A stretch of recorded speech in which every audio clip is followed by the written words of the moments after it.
Hello, hello, everyone. Welcome to N-Dowd Empire, where we take you from brokenness to breakthrough. If you're watching this on YouTube, make sure you hit that subscribe button, hit that notification bell so you're able to catch all of my lives. Today, we're going to be talking with Shanel. She's a certified sex and relationship expert.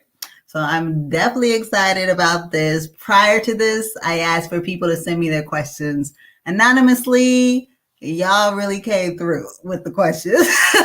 So I'm very excited about that.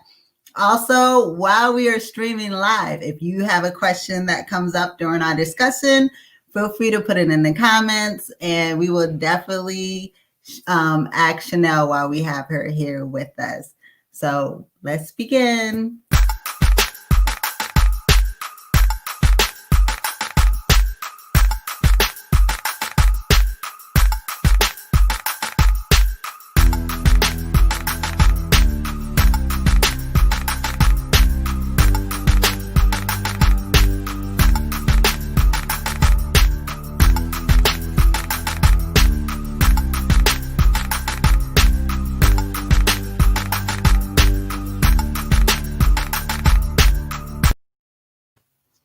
Hey. Hello. Welcome. So I Thank first heard you. about you through Kayon. I had her on my show, and you were in my comments dropping knowledge. And my sister, Yes. and she was like, "Oh my goodness, you need to have this girl on your show." So, I was like, hell, I'm shy. so thank you so much for doing this with us.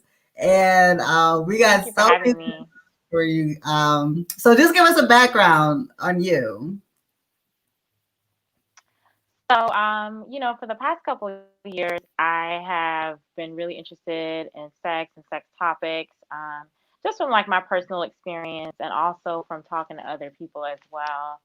And I just recently, I would say within the last 6 months, started doing it professionally because I really felt like I had a calling for it. So it's been a great experience so far, and I love it. I enjoy it. I really do.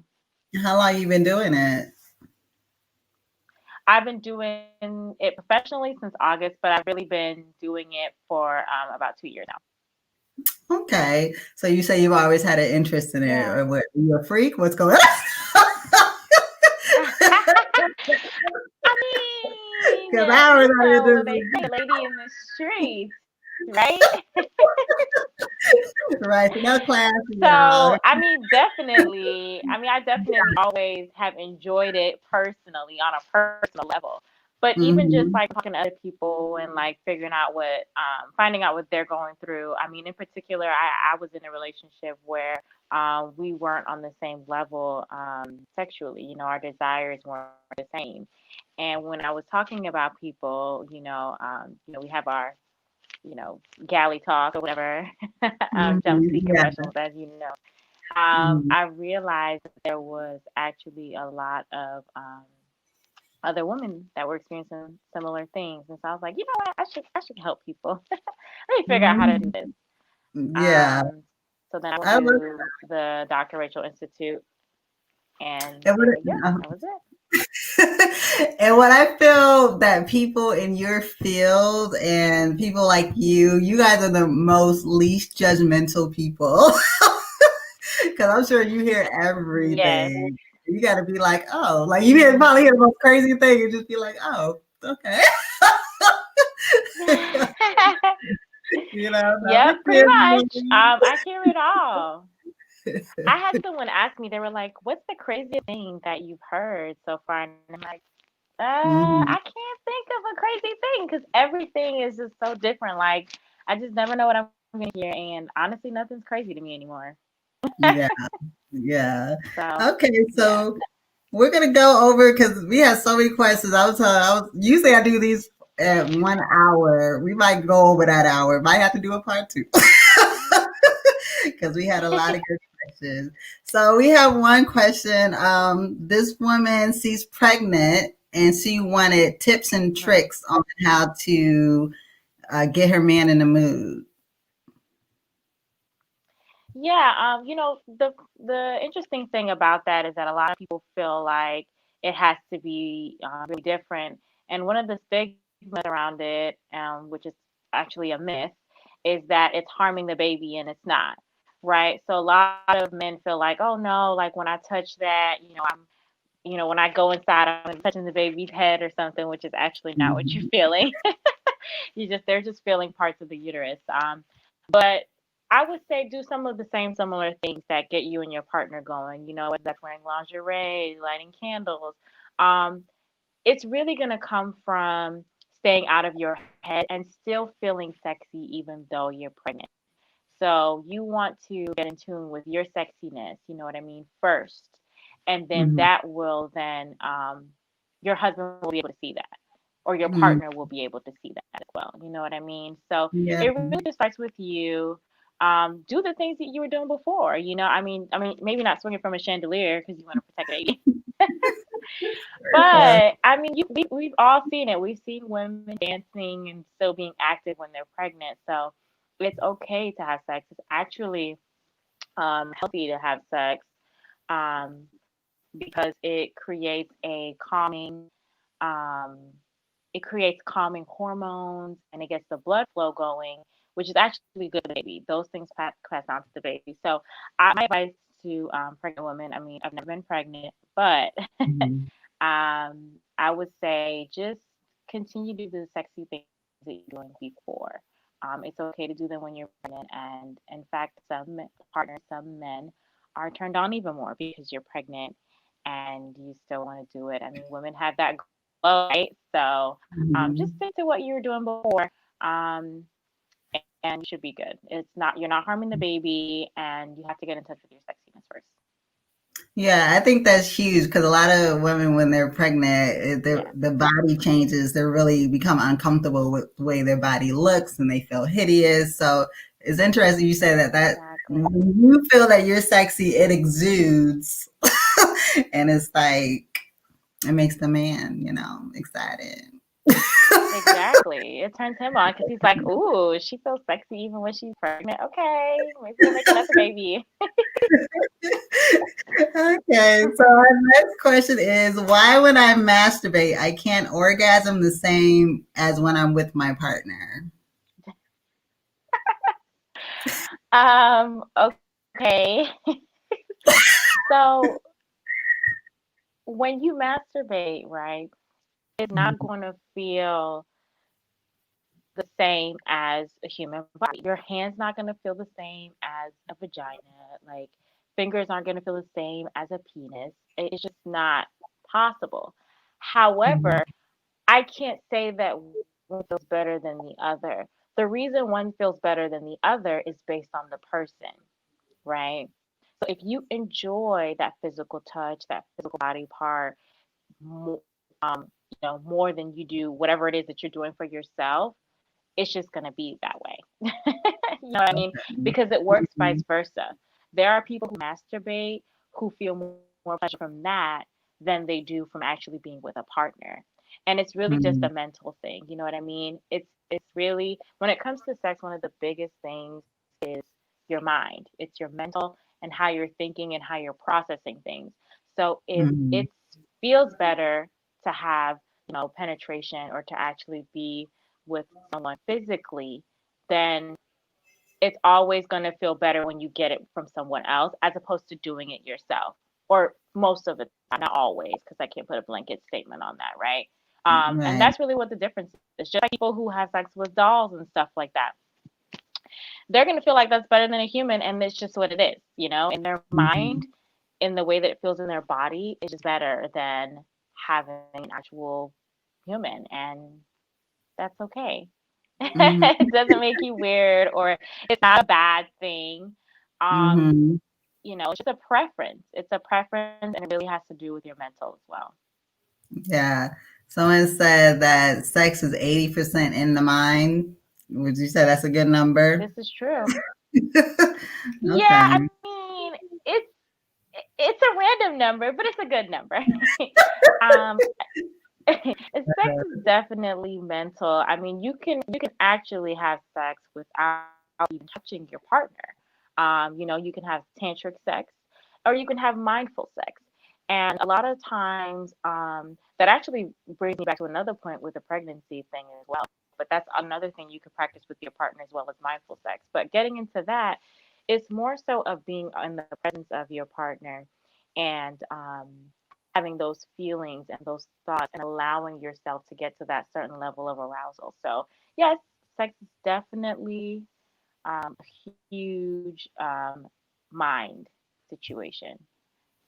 You have to be Okay. mentally stimulated. Yeah. Okay. Our next question, I'm gonna have to edit this. why do why do men lie? She didn't say the word men, but y'all know what she said. Why do men lie? I'm like, this ain't ish. No, I'm just kidding.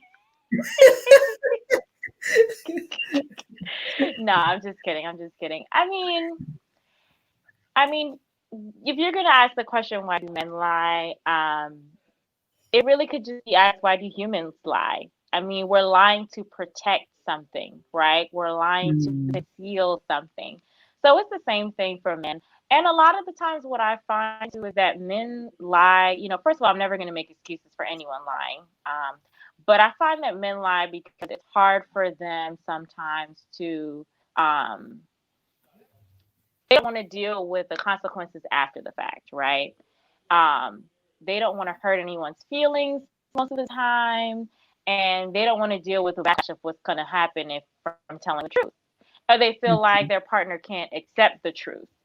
And that's, again, that's true in men, but that's also just true in humans. So that's the real answer. People just lie because they're trying to protect something, conceal something, protect themselves or conceal something. So. Is there something that the other person can do to curb that from happening? Or is that like a trait of a person? Okay. So it is a trait of, it could be a trait of a person, right? Mhm. It could just be a pathological liar, and that you'll just have to find out with time. But if you're the partner of someone who's lying to you, it could be a chance that maybe they just don't feel comfortable opening up to their partner and actually telling them the truth. So as a partner, you have to create a safe space for you and your partner to really discuss things openly. Even if you feel like they may be difficult things, even if you feel like there may be things that could hurt your feelings or make you feel some type of way, right? You still have to have an open platform and a safe space, essentially, for your partner to feel comfortable discussing things with you, even if they're uncomfortable. Because if they can't talk about it with you, I mean, who else are they going to talk to? You know what I mean? This is how Right. emotional affairs get started because they don't feel comfortable enough sharing it with their partner. So they find someone else that they can open up to. So that would be my biggest advice. It's just creating a safe space and a platform in which you and your partner can talk about things openly. And that leaves less room for lies. That doesn't completely eliminate lies, unfortunately, but it leaves less room for lies. Yeah, because I think what the Yeah. frustration is, I know with the person who asked the question, we talk about this all the time, is that we always say, and we're so, because I know people do say this, you can be honest with me, I'm not going to get but like we actually are like that, but it's like still, they be lying. And it's like, I just told you, Yeah, you they just be lying. okay. Like we just want to know, because then it's like I'm more upset now that you lied, as opposed to if you told me the truth. Like we Cause could have worked with that, but you know. yeah, and I always tell people, I said, let people make their decision based on the knowledge, right? I want to make a knowledgeable decision. So I give me all the information and then let me make my choice and my decision based on what you told me. But at the end of the day, it's that fear. It's that fear of what the consequences are going to be if I really tell the truth. Yeah, she said she can handle it, or he said he could handle it, but Yeah, I already know. So it's that fear. And that's why I use that word safe, because the lying is coming from fear. I mean, and other things also we already know, right, but it's right, mainly coming from fear. yeah, So it's that uh, safe space has got to be created. yeah. My boy Juan is on the line. Hey Juan, he said, no, a person wants to get to a goal and they feel deceit is the best and easiest way to accomplish that. So I guess he's saying you just got people that are deceitful out here. Yeah, but that's the thing. They're trying to conceal something, right? They're trying to Hmm. conceal something and protect themselves. That's why Yeah. people lie. Okay. Now my boy That's it. Terrell, And there are pathological liars. my boy Uh-huh. Terrell's writing the caps right now. I know, He I said, women see. are faking orgasms, the largest lie in sexual experience. Why do that instead of teaching a man? Okay. I'm mad So you made this is a lie. kind of because this is like a multi-part question, right? So Mhm. the thing is, a lot of times when women aren't okay, yes, women do fake orgasms. Period. Let me just put that out there. They True. do. And Mhm. it could be for a plethora of reasons. I mean, it could be that you're, you know, just tired. Like, Mhm. okay, you've been going at this now, nothing's happening. I'm over it. My walls are, you're creating abrasions within my walls, within my bathroom walls, and I'm over it. So I'm just gonna make this. It could be. I mean, it is what it is. Mhm. It could be that this is a partner that they don't plan on continuing on with having something consistent with, so they'd rather just fake it as opposed to having this conversation because it's not the easiest conversation to have, right? So if you feel like I'm not going to be Mhm. with this person again, I don't, you know what? Let me just fake this real quick and move on to the next. Um, so Love that it. could be Yeah. another reason. And Right. then also too, you don't want to ruin or project on a man's ego. Men feel some type of way if you tell them like, "Hey, you're not really doing this the way that I like it, and you're not doing enough for me to have an orgasm, right?"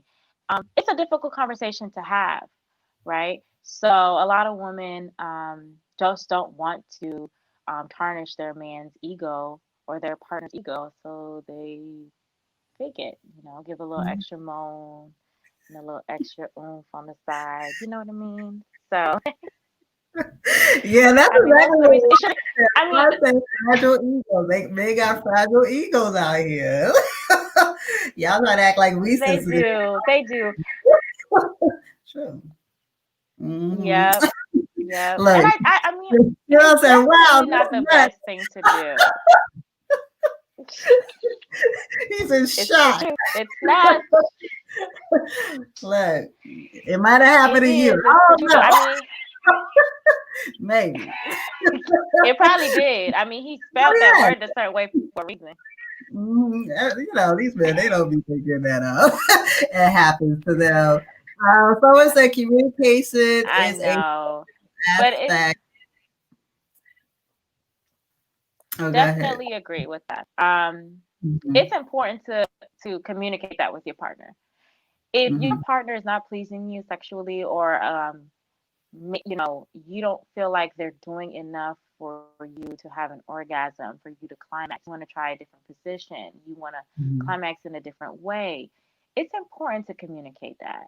I mean, and quite frankly, even if this is somebody you may never do with again, it's still important to communicate that. You know why? Because you are helping them, in the future. It may not be with you, but it could look past yourself and tell Mhm. them, like, hey, that didn't feel good, or that's, not typically how I orgasm. If we're going to try it this way, can we try something different? Can we try a different position? Things like that. So it's important to communicate those type of things, just in general. And I would say, for the habitual fakers out there, consider communicating it with the person that you're being intimate with. It may not turn out as bad as you think it will. Yeah. Thank you, George, for that comment. Communication is important. Terrell says he loves your answers, but I guess he's still in shock. Oh my God. Trust me, I could give you even more reasons. Sean Hammond says some men don't want to face the fact that they need teaching. Different women have different needs, and some men don't get that. What worked for an ex may not work for your current partner. Thank you, Sean. Okay. Exactly. Totally agreed. Yeah. So Terrell said it could happen, but I think the communication between the two should be open. Yes, it should. Okay, but he thanks you Yeah. for your answer. All right. So our It should next. be open. Mhm. Yeah. Our next question is why can't I squirt? Are all women capable of squirting? Okay. I love how So, you laugh when you answer here's a the thing when question. it comes to squirting. Uh, So, squirting, here's the thing with squirting. Again, we're going back to the mindset when it comes to squirting. Um, every woman should be able to squirt, okay, but you have to be open to it. It's kind of like anal. You have to be open okay. and you have to relax. You have to relax all of your glands and you have to allow your partner to really touch that G spot because as we know with the clitoris is a structure. It's not just one little piece, right? It's the whole structure and you've got the G spot. So you have to really relax and you allow your partner to stroke that area up and down. And when you get the urge to pee and you think that you're going to pee, it's not really that you're going to pee, it's that you're getting ready to squirt. So you have to allow it to happen. So Mhm. some advice for that is to definitely use the restroom before you attempt to squirt, Yeah. right? So you're not, tricking yourself. Right. um, Right. but really the biggest thing is you have to you have to be relaxed. You have to be in the mindset like I'm going to allow this to happen. I'm going to allow my partner to do what my partner needs to do and to really touch that spot. And then you can also experiment with yourself at home. You can use toys. Um, if you have the type of toys that you can warm up, because that part of your body is going to react to temperature sensitive things, right? So if you can warm up your toy, if you have toys that you can warm up or keep in a warm temperature, and use that to touch your G spot as well and stroke it up and down, then you can practice on yourself. It's just that once you get to that point where you feel like you've had to pee, you have to pee, which you're not really peeing. Okay, that's another myth about it. It's not pee. But once you get to that Mhm. point where you feel like you just have to let it happen because that's what it is. And so it's really just a mind thing. Once again, you have to be really So open to it, every to allow it woman to can happen. squirt. Correct. Oh my God. Correct. Just Okay. like, I mean, that is the function of that, right? So it's supposed to happen. It's just again, it's actually similar to an orgasm. I mean, it, Mhm. it's your mind. You know what I mean? Like, and you just really have to relax and be there. Like I said, I compare it to anal because again, with anal, you have to really relax and like let it happen. Otherwise, it's gonna be a hot mess. But in this case, Literally. in squirting, we do want it to be a hot mess, right? In squirting, we do want it to be a hot mess. You know, we want it to Yeah. be a warm mess, a warm mess. So, Watson, I think that being comfortable with that feeling, it feels like you have to pee for a woman. Women don't want to pee on a man. This from my experience being in the sex industry. Oh yeah, he films porn. So I guess the women are hesitant because this Okay, is embarrassed.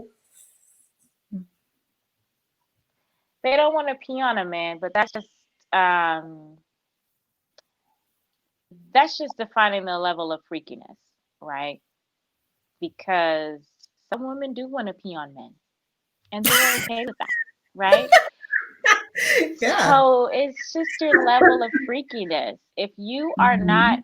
at the level of freak to experience squirting because you don't want to feel like you're peeing on your partner, that's okay. However, Mhm. comma, that's what it's gonna feel like. That's what it's gonna feel like, and that's the urge you're gonna get. So if it's Right. something again mentally, right? Because again, this is going back to mentality. Mentally, if it's something that you feel like I just can't get over it, I can't get over it, I'm not for it because I feel like I'm peeing on my partner and I don't want to pee on my partner, then Mm-hmm. it's not gonna happen because you already have a roadblock in front of it. Like, okay, I don't want to feel like I'm peeing on my partner, so I'm not gonna do it. Right. So that ain't happen, Okay. but it's possible. Now that I see, for the longest, I thought only certain women could do it, so I never tried. No, never But now tried it. Well, now you can try it. You could try it by yourself, girl. Just go ahead and warm up the little vibrator. Put it in a hot rag, warm it up, and then get the practicing, girl. okay. So, next question. What if my man has a short penis? What do I do? Okay, so first you think about ways you communicate this with your partner, right? Because you want to make sure that you both are being pleased. You want to be, as my partner says, mutually enthusiastic, right? So you want to make sure that you communicate with your partner, like, hey, however you communicate best with your partner. Hey, um, I'm feeling like, you know, this may not be working for me. I'm not climaxing when we have penetration. And would you be open to some ideas, right? Or doing some different things, using some toys, trying different positions. Um, and that's where you want to start. As far as positions and toys, typically, when it comes to you can try first of all anal, right? That's going to be one way. Also doing it like I would say doggy style. I know I keep saying anal, but doggy style would also is also another good position to feel more girth, right? Mhm. But also you could suggest what we call a two-way dildo. So a two-way dildo is basically a dildo that has a penis on the round. And I wish I should have had my little diagram here. But let's just say that my little stapler here is a dildo, right? Okay. This is my dildo. And this is the tip of the penis, right? On this Okay. end of the dildo, it's going to be an opening that simulates a vagina, Okay. right? And on this end, of course, all of that's the length that you need, right? So Mhm. your partner's feeling that simulation of being in the vagina, but you are feeling the girth that you would like to feel. So that's just one example of a toy or something that you could use if your partner's open to this anyways. It's something that you could discuss. But And it what's the may name of just this be toy? It's a having you double-sided try one. different things. The name of the toy is. It's a two-sided dildo. It's a Oh, two-sided okay. dildo. I mean, you could also use the strap I on. knew it. Okay, because I'm about to say that sounds like the If dildo for lesbians, but it's different. Yeah, I mean the thing is because the dildo you don't have the strap on, right? So he would have to place his penis in it and then place that in the woman, and then just penetrate normally, as opposed to the strap on. He's not using his penis at all. Right. He's just well, unless he's doing well. Anyways, so he's not using his penis at all. He's gonna strap it on and Uh, then use the strap on, right? So that's okay. two different things. That's also another option you could explore as well. I mean, and this is going to be far out there, but I'm going to put it out there anyway. It may be an option for some couples, and it's okay. Having another partner, having someone that provides that girth. Again, this is something you have to discuss with your partner. Um, and that's where you get that form of satisfaction from. But again, you have to discuss this with your partner. You have to be okay with this. A lot of Yeah. men probably won't like that, but some men may agree. You never know. Never know. David would like to know what is considered Never know. short or small. This is a question he needs answered. That's very subjective. I mean, that's based on the woman, and that's based on what she wants to feel, how much she wants to feel. I mean, despite what people think, like vaginas aren't just out here just like, flippy flappy and open and wide and just, all over the place. Like, no, you know what I Mhm. mean?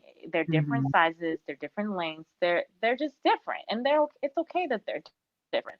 So it's really just based on the woman. Some women want to feel like their whole insides are getting ripped out apart, divided up, and some women don't want to feel all that. Right. I mean, so it's really just based on the woman. You know, Once a man gets fully endowed or hard or whatever word you prefer, um, it's up to the woman to really decide. Okay, yeah, this is working.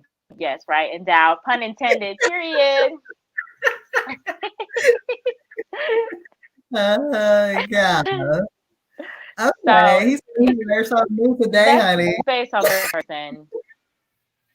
Yeah, like Okay. people that say like, oh, 8 inches is perfect or 9 inches is like there's no set number for that. There's no Uh-huh. set number for that. Okay. I'm glad you just said that because he said Yeah. he asked what women discuss like there's, oh, I guess some women discuss it like a chart, I guess is what he's saying. But like you said, these women already Yeah, know. yeah. Okay. They know what works for them. Exactly. They know what they want. They know why they want something long. They know why they want it to be thicker. They know why. Mm-hmm. And that's just a woman to woman thing. There's not a set standard for that. What size it should be. I mean, of course, if it's this big, I mean, let's be real. But you know what I mean? So Okay, for so real. next question.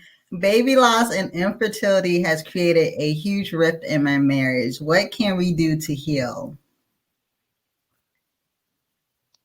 My biggest advice would just be to go to therapy.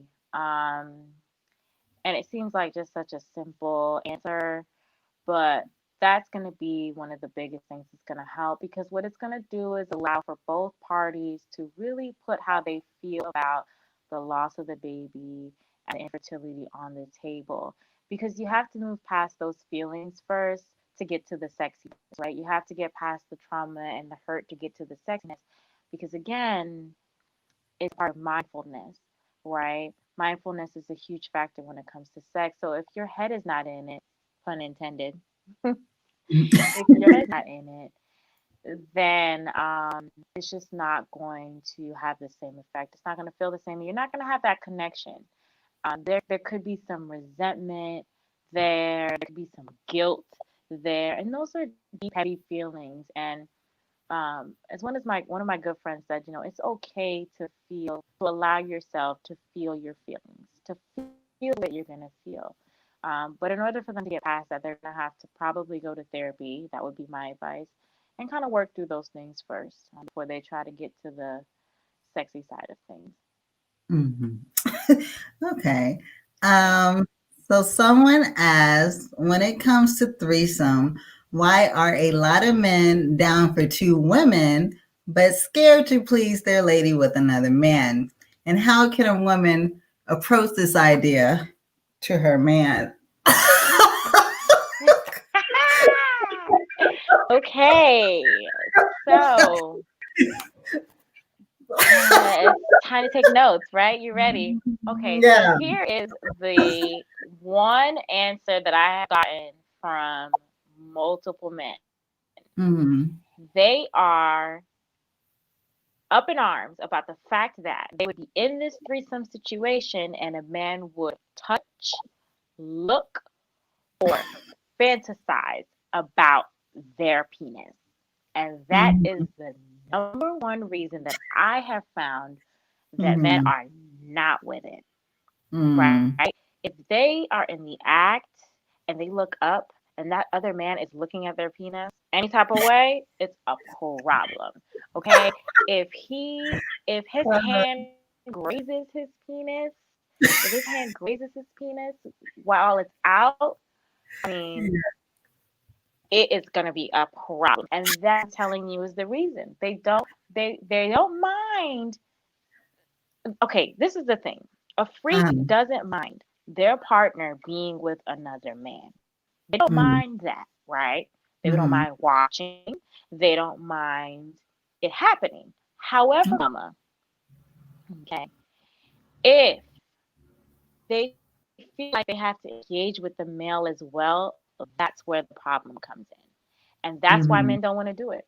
So, if you want to do it with your male partner, how you discuss that with him is, hi, male partner, I would like to have another male partner at the same time. How do you feel about this? And you'll discuss it. And then you just make sure that, again, you're creating a safe space. Like, hey, I want you to feel comfortable. If we talk to this, if we pick a person and we talk to them, we're going to set boundaries. He's going to know that this is what he can do, this is what he can't do, right? We're all going to know what our intentions are and all those things. Um, and I would say that that's just it. You just have to have the conversation.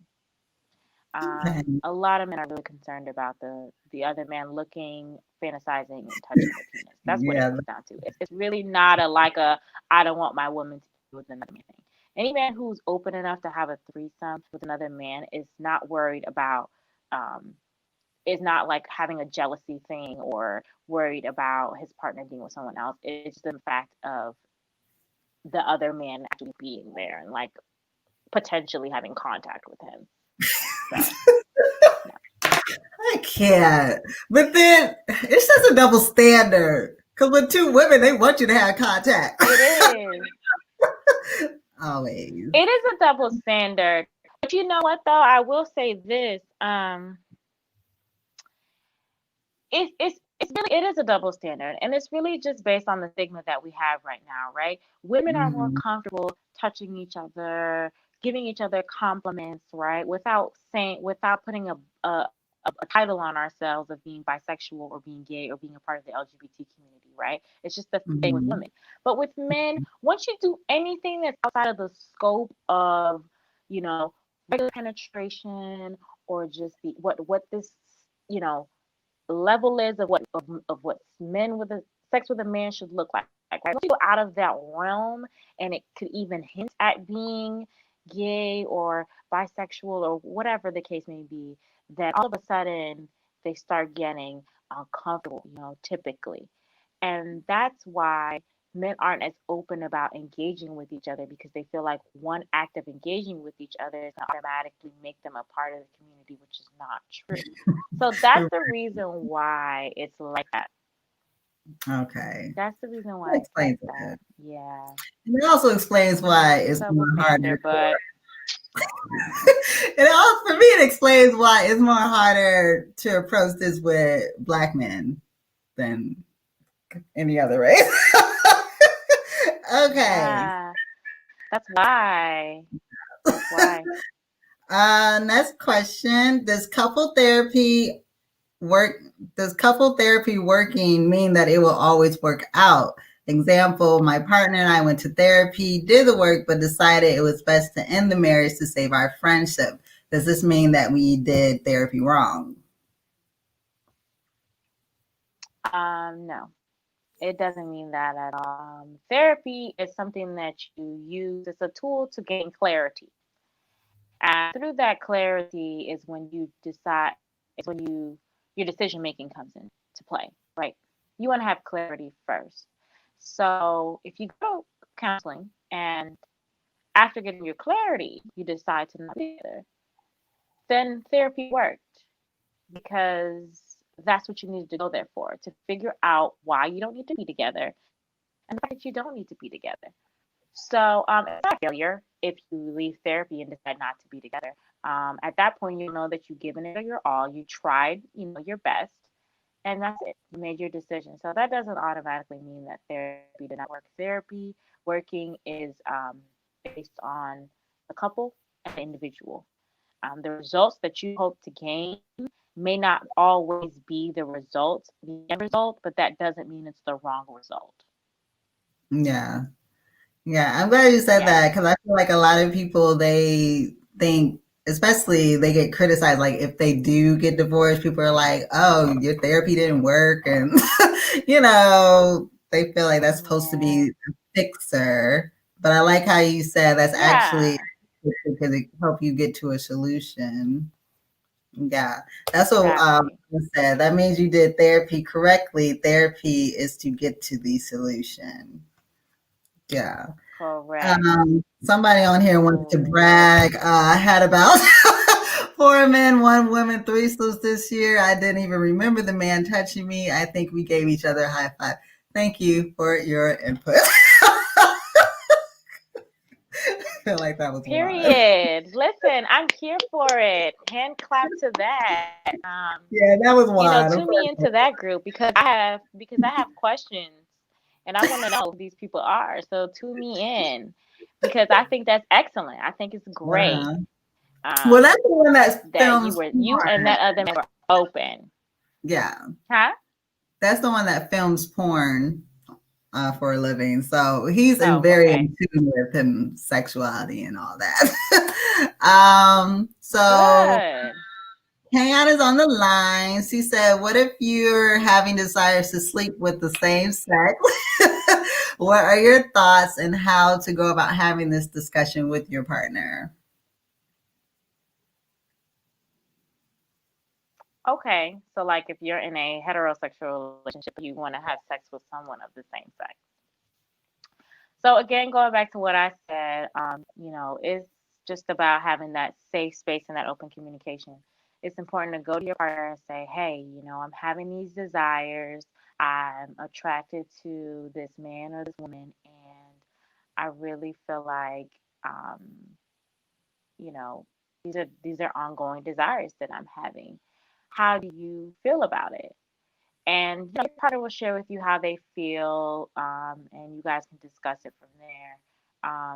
It's not to necessarily say that you'll act on these desires, but it's important to at least share them with your partner, right? Because that's how we um, keep away from having secrets and lying and creating these emotional connections with people on the low because we can't share how we really feel with our partner.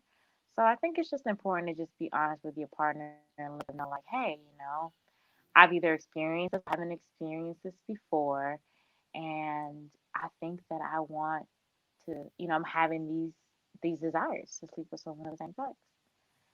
It's Mhm. really just about honesty. You have to be honest. And you also have to too let your partner know that one of the things that's important, and I will say this about talking to your partner about sleeping with somebody else, whether you're going to be in an open relationship, foursome, you want to sleep with someone of the same sex, whatever the scenario is, when you want to involve someone else in your sexual life, you have to reassure your partner that it's not because of something that they're necessarily lacking, right? You also want to encourage them and say, hey, I enjoy this about our sex. I enjoy this about our experience, but I would also like to experience this if I have the opportunity. You know what I mean? So Mhm. you always want to start off whenever you're going to have those kinds of conversations with your partner. You want to start off with a compliment. You want to start off getting positive feedback, and then go into something that you add in addition to, not in replacement, not in lieu of. Right? You don't want Mhm. your partner to feel like you're trying to replace them with something. Mhm. Cam is also asking, what if your partner has a low sex drive? Is this a warning for incompatibility? Um, if you're, yes, it is.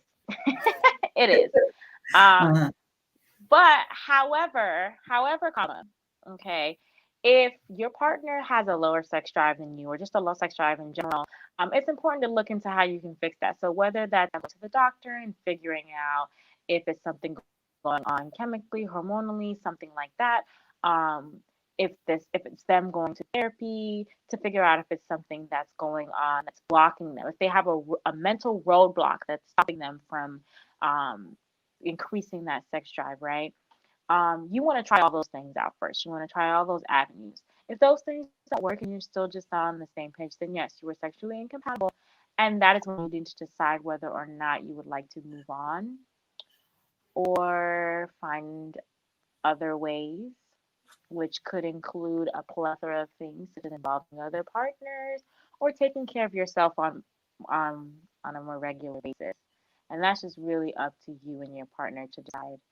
Um, but yeah, if you don't have the same sex drive, yes, that's definitely a sign of incompatibility sexually, and you want to try your best to look at all the different avenues. I would say before you necessarily, end the relationship or move on or whatever. Okay. Yeah, she was asking about sexual incompatibility. Can let me ask you this question because like let's say I remember talking to a woman and I was with someone and we weren't sexually compatible, but he was a really nice guy and she was like, sex is not a priority in a relationship or it shouldn't be.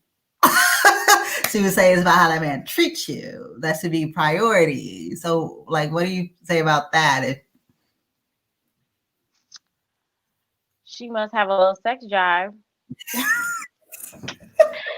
because, I mean, at the end of the day, I mean, sex is important, right? And again, that's just a statement in general.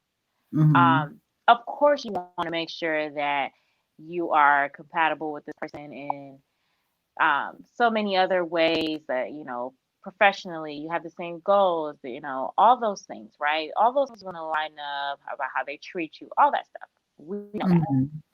However, if you are not being sexually fulfilled, it's going to create an issue.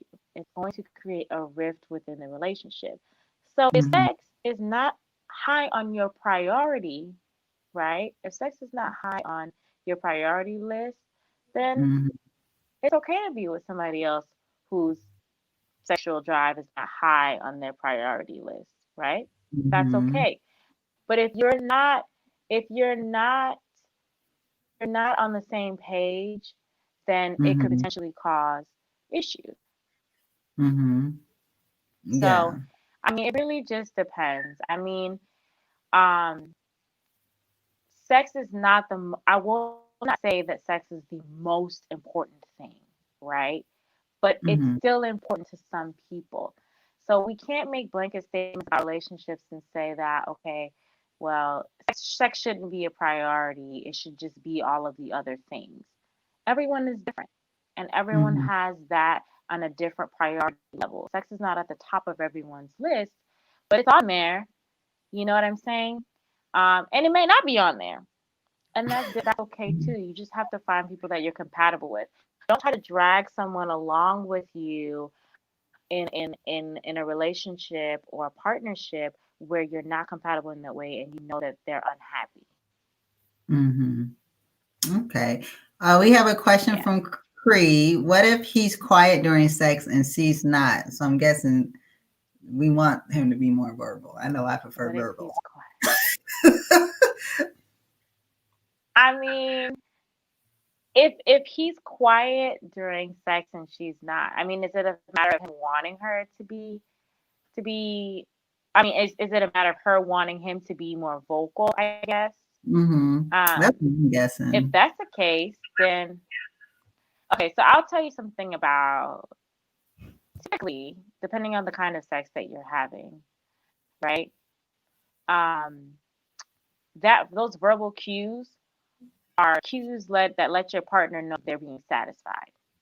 Right. So typically, when a partner wants their partner to be louder or just loud in general, it's because they want to know that, okay, I'm pleasing my partner. And because I mean, that's a way of knowing they're pleasing their partner. And because they know they're pleasing their partner, it's turning them on even more, right? And that's just a cycle. So typically, that's why people want um, their partners to make those verbal cues and make those sort sounds and those moans and those noises, so they can receive that. And of course, in other cases, you know, you're feeling something, so you're going, unless you have a high tolerance for pain, like if you're having painful sex, and which I shouldn't term it that way, not painful sex, but if you have a high tolerance for pain, then Mm-hmm. you might be able to be quiet.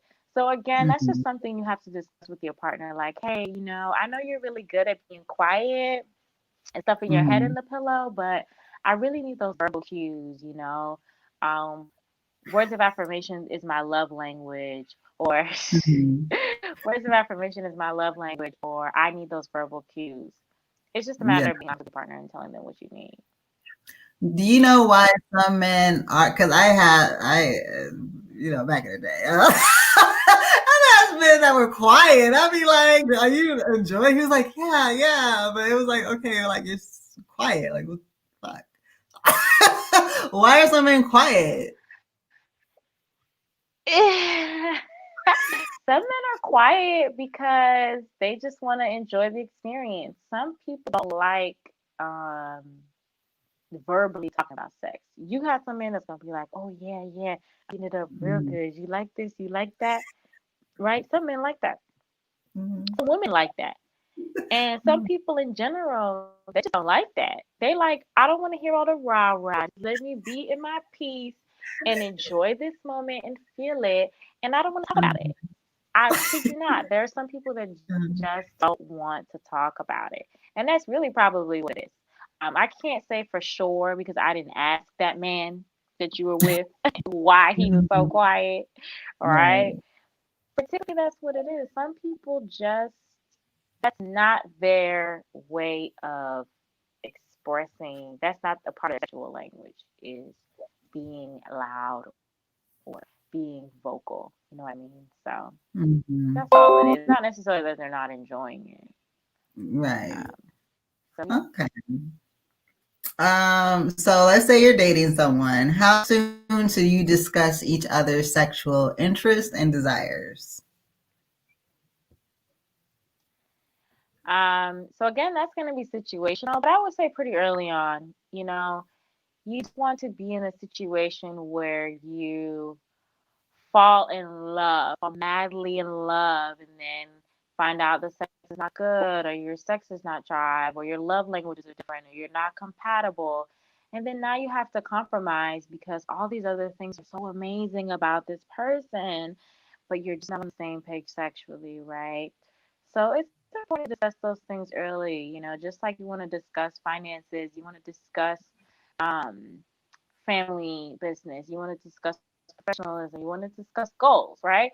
You want to discuss sexuality as well because you want to make sure that you're going to be on the same page. You want to make sure you're falling in love with who somebody is holistically and not just the safe things. A lot of us try to stay in the safe zone very early on in relationships, and we got to kind of push ourselves out of that sometimes and get to the thick of things, especially if we want to have serious relationships. Okay. When do a lot of folks stop looking for Mr. Right and start looking for Mr. Okay? What do you think about this shift? Uh, that's a personal thing again, um, because a lot of women I find are doing it earlier these days. They're saying, "Oh my gosh, I'm going to be single and alone at like 28 or 29, in their 30s." They're like, "I'm going to be single and alone Mhm. forever, so let me just be with the next guy that talks to me."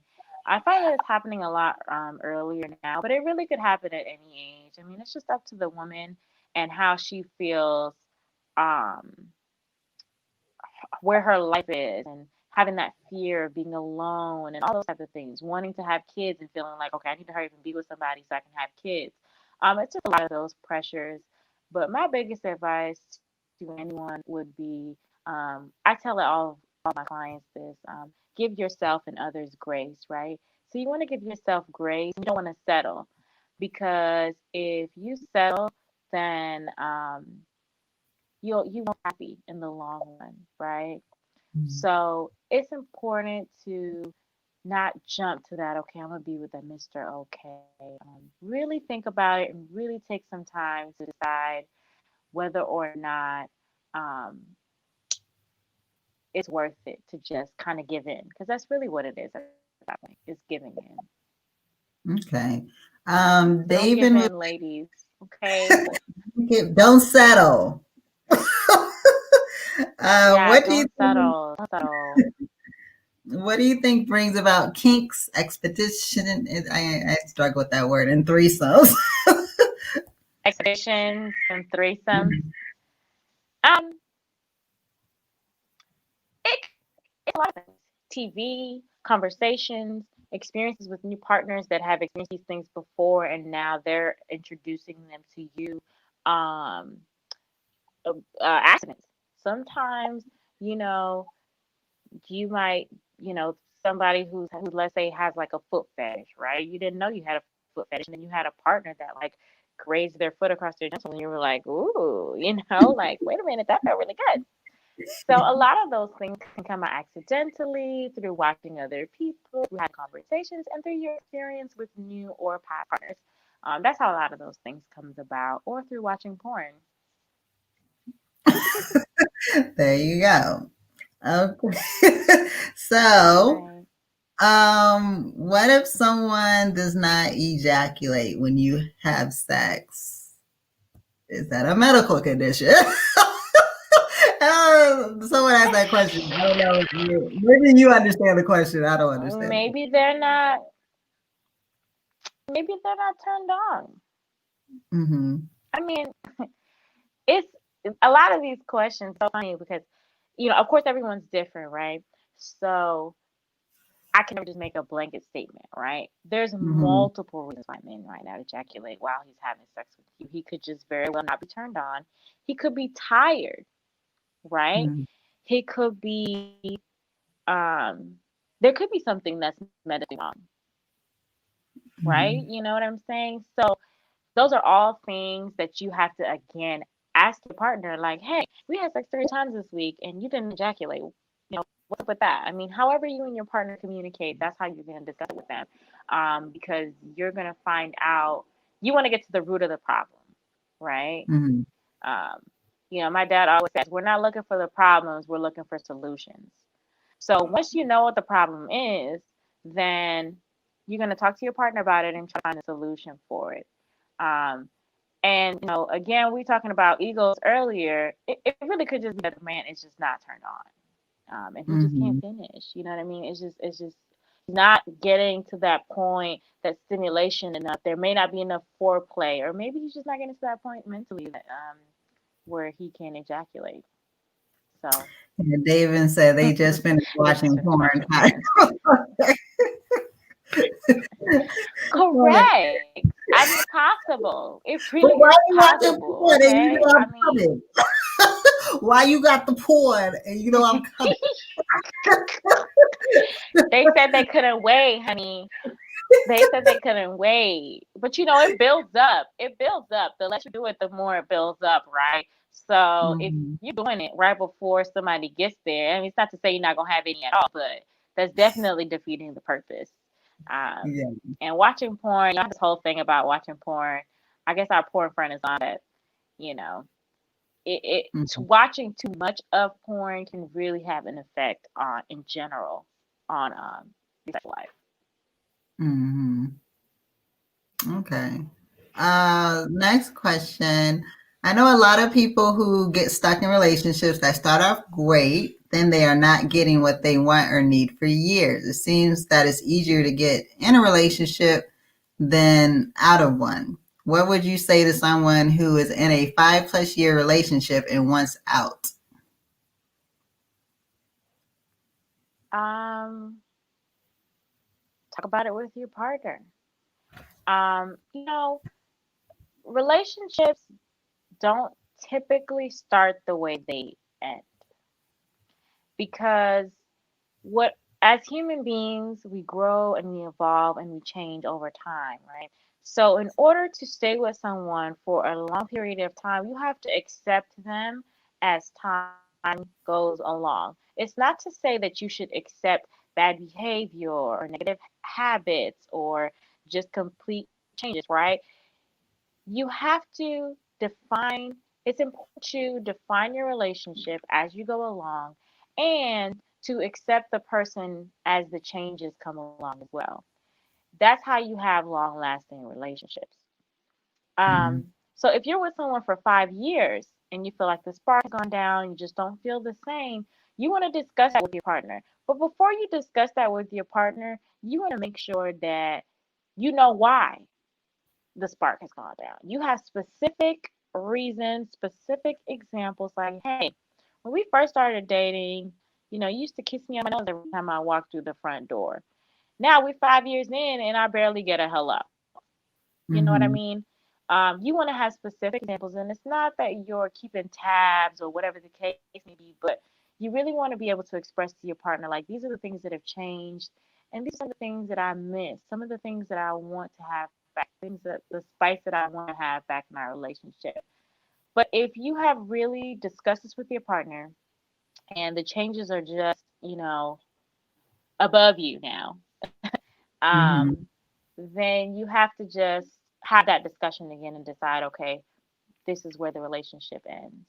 And a failed relationship doesn't mean that you're a failure, because you really have learned. And despite what any of us want to say, we learn at least one thing from every relationship and every encounter that we have, right? So if it's time to move on, it's just time to move on. And you and your partner just have to discuss it and come to a mutual agreement. And that's it, really. Yeah. I like that you say you have to find out specific example because a lot of times people just be like, I'm just not happy, but they can't explain why or what. And it's just like, okay. You don't, you lose the battle if you're prepared, right? You don't go to a Mm-hmm. war without your weapons, right? You don't go. So, I mean, not as you're fighting with your partner, but you just don't. So, my Mm-hmm. thing is, if you're going to discuss something with your partner, a good practice is to sit down and write out what you want to say to your partner, write out specific examples, and you know your partner. So a lot of the things that you're going to write down and say, okay, this is what I'm going to say to my partner, you're probably going to be able to say, man, but he or she's probably going to say that to me if I say this. Write a response to that too. They may not say it. They may surprise you and not say it, but you never know. Mm-hmm. Because what happens when you have those conversations is you start going in circles and circles and circles. You forget about what you were originally trying to talk about. You lost track of the conversation. Your partner starts convincing you that what you're saying is not right, or taking you off track. You know what I'm saying? It's very easy to get wrapped up in those kind of conversations and then end up nowhere. So it's Mm-hmm. important for both partners to have the opportunity to write down. And that's why you have to tell your partner beforehand, like, hey, there's some things I want to discuss. Write down how you feel. I'm going to write down how I feel and what things I want to say. And then you come together and you talk about it. Or if you can't do that with your partner, you do it on your own. You write down what you want to talk about and then you go and address those things with your partner. Okay. Next question is I have a burlesque friend who is 45 and hasn't been in a real relationship. She has a lot of shame about this. She has dated a lot of people, but nothing has led to a monogamous relationship. What could she do to feel better about the situation? What might she consider in dating?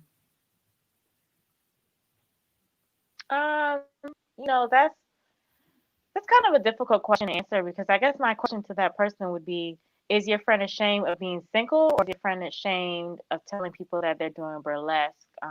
Which they have neither one of those are things to be ashamed of, right?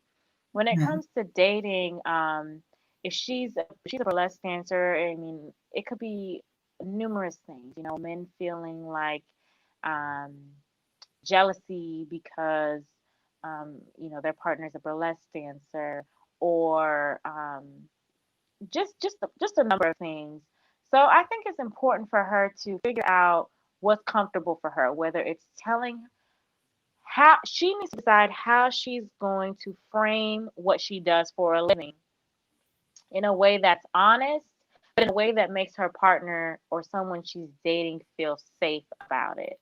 As far as being single and not having been in a relationship, she should, again, like I say, give herself grace, because the fact that she hasn't been in a relationship, it's not that it may not necessarily be a fault of her own. It just may that be that it's not time for the right relationship, right? So she should actually probably just count them as blessings. The fact that no one has really, she hasn't really been in a full relationship. But that question is really just very situational. I would actually have to talk to that person and get more details. But she shouldn't feel insecure about being single. She shouldn't feel insecure about being a I mean, she shouldn't feel insecure about being a burlesque dancer. Any of those things. Those things should not make her feel uncomfortable or shameful in any way. Mhm. Because those things are both normal. They happen, and Mhm. it just is what it is. You know what I mean? She should Yeah. use it as a strength. Being a burlesque dancer, she should use it as a strength because we don't know what she can do in the bedroom, honey. Okay, she's probably super flexible. Right. But Right. yeah, she should just look at those things as strengths. She's had time to learn about herself and be single, and a lot of people don't give themselves that time to do that, right? So she should look at both of those things as a strength and then use those things moving forward. It starts with her and how she feels about herself, and again, that will exude to whoever she's talking to, and that type of energy will attract, the same type of energy. So Yeah, I was reading. There's my favorite book, Untethered Soul. I tell everybody about this book, but he was saying that when you are 100% honest with someone that you're interested in or talking to, and they don't accept you, then that means that person is not for you. The person who is for you is the person who will accept you when you're 100% yourself and 100% honest. So, yeah, it's a blessing. If you ain't matched up, it's for a reason. exactly, Hmm. exactly. Dating, So the fact that she's a burlesque dancer is a strength. right. Uh, in a relationship, I look for the person to still be similar to their single life like before. So going out 1 month with girlfriends, and same for me, and the other weekend spend time as a family if kids are involved. Is that a bad way to look at being a family and still be ourselves? Oh. So I guess there's some people who, once they get in a relationship, they feel like they're not supposed to go out. Yeah, a lot of people get like that because they turn into this, they switch into this family mode, right? But the point is, this is the thing: when you get into a relationship with someone, you get into a relationship with them because of who they are, right? Mm-hmm. And their interests and the things that they like to do, right? The things that they enjoy with themselves. So you want those things to continue. If you started dating your wife because she was an ice skater and she was really passionate about it and she went ice skating, once a month with her girlfriends, right? That's something that you found attractive about her. That's something that you enjoyed, right? So just because you get married and have kids and have a family doesn't mean you don't still want her to go out on the weekends and go ice skating with her girlfriends. You still want her to be you because her being her, or yeah, you still want her to be her because her being herself are the things that attracted you to her in the first place. So you want to stay true to yourself and keep up the activities, not all the activities, but as much as the hobbies as you can, even after the marriage and even after the relationship. I mean, like I encourage partners to still go on guys trips and girls trips and anything they were doing annually or monthly with their friends to try to keep those things as much as possible and as long as they work within the realm and the time of your relationship. Because you still want to be yourself outside of the relationship. You don't want to get lost in the relationship and the family. You want to be yourself because your partner liked you for a reason. Your partner liked you before, and they want to still see those things. Yeah. Okay, so here comes a heavy Yeah. question. What are examples Okay. of childhood trauma around sexuality that many women experience? Um, yeah, that is a pretty deep question. um, Again, there's just so many different things, whether it's molestation or watching people being abused or taken advantage of sexually. Even just watching that, not just experiencing it. I mean, there's a lot of different things that women experience. My biggest advice for that would again be to therapy. I'm a huge advocate for therapy. Um, because I feel like, especially, and I mentioned this before, in the community, there's a stigma around therapy, but it's very useful and it can be as long as you use it the right way, right? So for me, my biggest advice, if you've experienced any of those traumas as a child, is to go to therapy. And if you have a child who's experienced sexual trauma, and you want to talk to them about it, um, again, you want to create that safe space with them. And if you feel that you're unable to reach them without that help or without that third party, then yeah, go with your child to therapy if that's what makes them feel comfortable, right? So they can work through that as well. That would be my biggest advice. Okay. Yeah, and then they're asking what impact might the trauma have on their sexuality in adulthood, and I guess it could be a lot of different things, like you were saying. Yeah, people take those things all the way from their childhood into their current sexual relationships. I mean, if they had a traumatic sexual experience where, um, I'll just give an example where the person they were with, came all the time, but never cared about if they finished or not. If let's say that woman were to get married or something like that, right? If her partner always finishes and she doesn't, you know what I'm saying? She could relate those to those experiences, and that could have a negative impact on her because she'll go back into feeling like she's experiencing that again, when Mm-hmm. truly she's not. Mm-hmm. Um, so I think that it could definitely affect you in, carrying into future. I'll give a personal example of for myself. So I didn't have a childhood trauma, right? But I will talk about just a recent relationship trauma that I experienced that I didn't know, right? Mm-hmm. So I was in a relationship, and this person and I did not have the same sexual drive, right? And there was a feeling of rejection that was building up from this person. And I was feeling like rejected, like, okay, what is it about me? Why do they want to be with me? Things like that.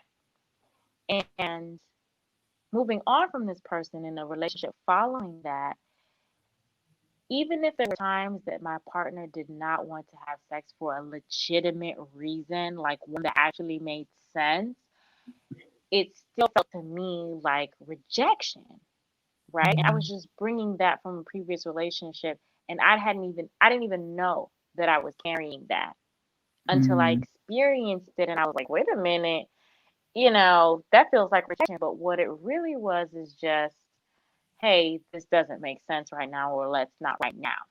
So it's kind of similar to what happened. When something deep rooted happens in Mm-hmm. your childhood and you have that type of trauma, you're definitely going to carry it along with you, whether you recognize it or not. And sometimes it takes experiencing something that's similar for you to recognize, like, oh, this affected me a lot more than I thought it would. I didn't realize I was carrying this with me. And once you Mm-hmm. figure those things out, then it's definitely important to try to go to therapy and get the help that you need and all that. Yeah. That's why it's important to heal from your previous relationship before you jump into the next relationship. Correct. But Yeah. even so, sometimes, like I said, there could be hidden things, that you don't know you're carrying with you. But once you feel those things, deal with them. Don't ignore them. Yeah. Chill, because we push that shit down. Yeah. Okay, so when is it Yeah. appropriate to take off your mask and be yourself unapologetically rather than on your best behavior? I guess they're talking about dating, this online dating world that we're in now. Everyone has to mask. Dating. Right. Um, I think it's important to pretty much do that right away. I mean, if you are looking to be in a serious relationship, right, you just want to do it right away. You know what I Mhm, mean? You want to really just be yourself because you want somebody to fall for you, for 100% authentically who you are. You want somebody to fall in love with all the good things, all the bad things, all the in between things.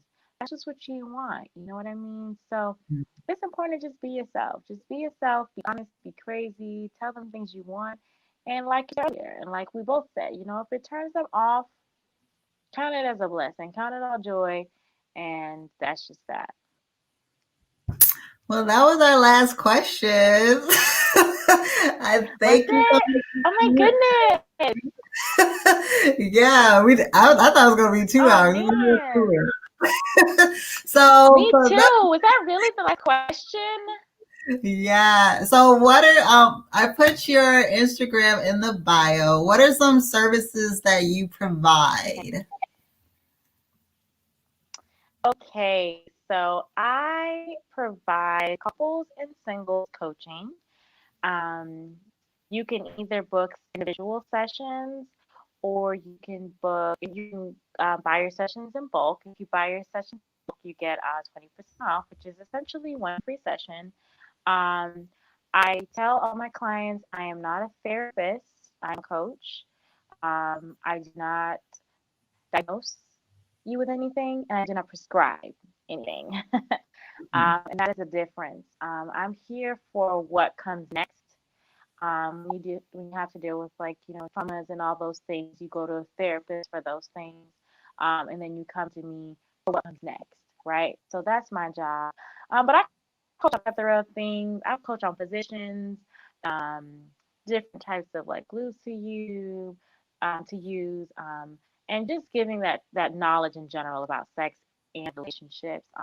I give my clients exercises to do, homework, um, and just basically help them work through those different things. So I work with all types of backgrounds, ethnicities, and age groups. So that's what I do. I offer 30-minute sessions and hour sessions. And what I find is that a lot of my clients, they'll be like, oh, yeah, I'm going to do a 30-minute session. And the 30-minute comes and they're like, oh, no, that's not enough time. So I do offer it just so that people can feel safe, right? Safe in their investment. And what you're really doing is investing in yourself. And that's what it comes down to. So, yeah. Well, yeah, yeah. Chanel know her stuff, as you can see. Thank you so much for coming on. I Yes, appreciate thank you so much it. for having me. I've had a great time.